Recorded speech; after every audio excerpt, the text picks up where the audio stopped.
So, seated again, try to find the optimum sitting position. Of course, it's imperative that you should be able to reach all controls without difficulties.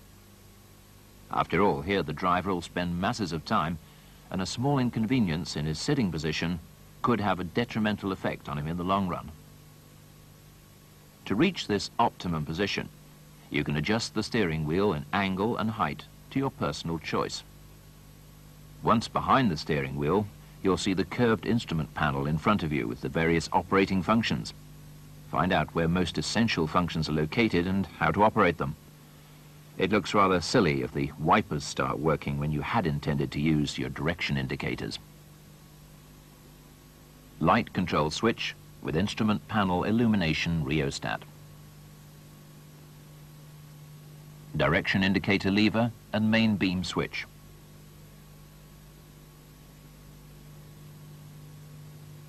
Wiper and wash functioning lever. Find out the different functions and the different lever positions.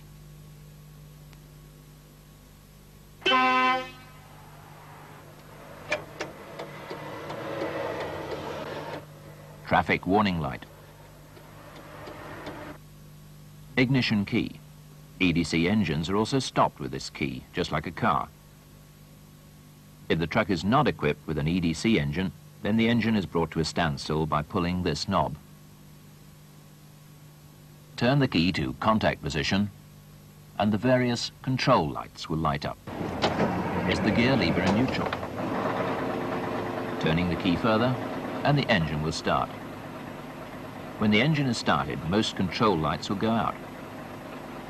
Some will go out after a short while. When a control light lightens up during driving, stop as quickly as possible and check what the reason is. The ABS-ASR indicator will lighten up as soon as the relevant function is activated.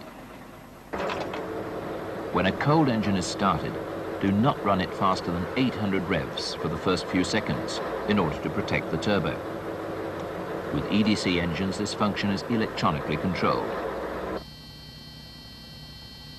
Hold your horses until the air pressure light has gone off and the buzzer alarm has stopped. In the meantime, oil pressure will rise to approximately 1.5 bars. The functioning light will go off. When operating temperatures have been reached, oil pressure should be 4 to 6 bar. The ampere meter should indicate that the generator is charging. It will return after some time to its zero position. If it stays in the red zone, more electricity is being consumed than is being supplied. Extra lights or other things that consume electric power may cause this situation. Do not let it prevail for any long period. Air pressure okay? Buzzer silent? Ready for departure? Look at the pressure gauges. They must have reached their minimum of 5 bar in both circuits. Air pressure control light out. Parking brake free. Let's drive.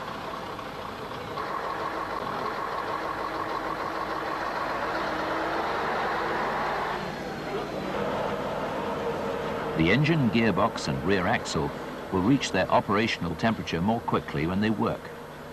For that reason, it's recommended that you start driving as soon as possible. It's been established that a cold start in wintertime is almost equivalent to 500 kilometers of normal wear. The sooner everything is warm, the less friction it will give, which means better fuel economy and better driving comfort. All Scania gearboxes are synchronized. Our Scania is equipped with a GRS 900 gearbox. Synchronization takes time. Please be gentle with the lever. Like this.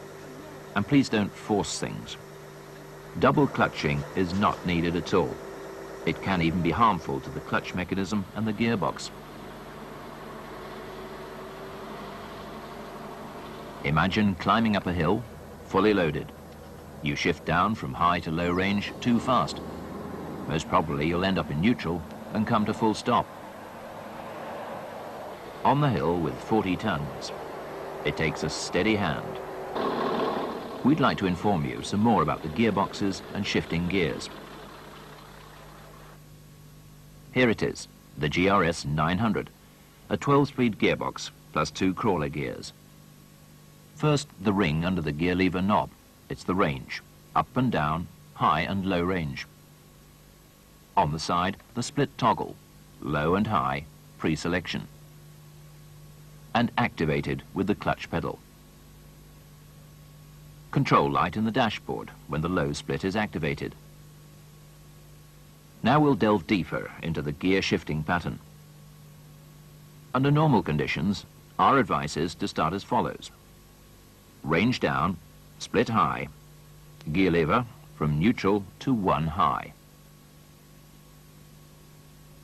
From 1 high, just shift the gear lever to 2 high. Don't change range and/or splitter. Of course, when moving the gear lever, always operate the clutch pedal. And again, only shift gear lever from 2 high to 3 high. Now we pre-select both range ring and splitter toggle, and we change gear lever to its position from where we've started, and we're now in 4 low. From 4 low to 4 high is merely a matter of changing the splitter toggle from low to high and operating the clutch pedal. Now change to 5 low. We pre-select the splitter toggle and change the gear lever. To 5 high is only again a matter of pre-selecting the splitter and operating the clutch pedal. And so on. You got it? And so on. This is a basic pattern which of course can be adjusted to individual circumstances. To change gears down, do the opposite, but only pre-select both range and splitter just before changing gears. Do not pre-select far in advance. The crawler gear may only be used at very low speed and then only in the low range, which can be split. If it is used differently, in other words, if gears are changed in the normal gear shifting pattern, there's a great risk of damage. Driving off with a cold engine. Acceleration to cruising speed must take place with moderation. Use the green economical field. This prevents over-revving and under-revving of the cold engine. As mentioned earlier, a cold start must take place with consideration. Imagine yourself having to warm up hundreds of degrees in a few minutes. If the engine is already warm,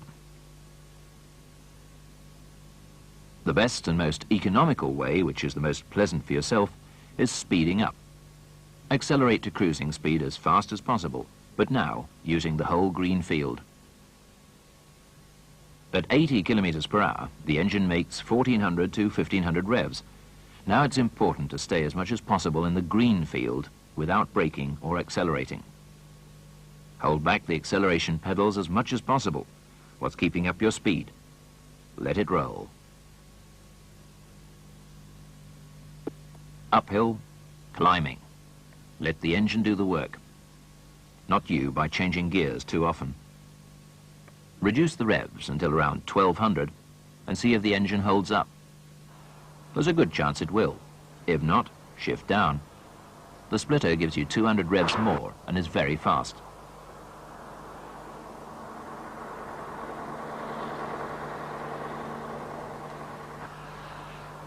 Going downhill or braking in order to stop. Use the engine brake to obtain the best effect.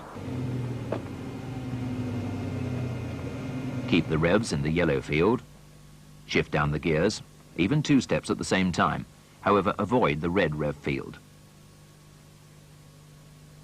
The operating brake is activated by stepping on the brake's pedal. Do not ride the brake pedal to avoid overheating of the brakes. The air conductors, especially the roof spoiler, must be installed properly. If it works as a flycatcher on the leading edge of the trailer, then it has not been installed properly. The rule of thumb is to install it 10 centimeters under the edge of the trailer. You'll find the correct installation graph in the instruction booklet. Never good luck with your Scania. Be extra alert and careful during the first 5,000 kilometers. Avoid extreme revs and overloads. Keep a watchful eye on everything.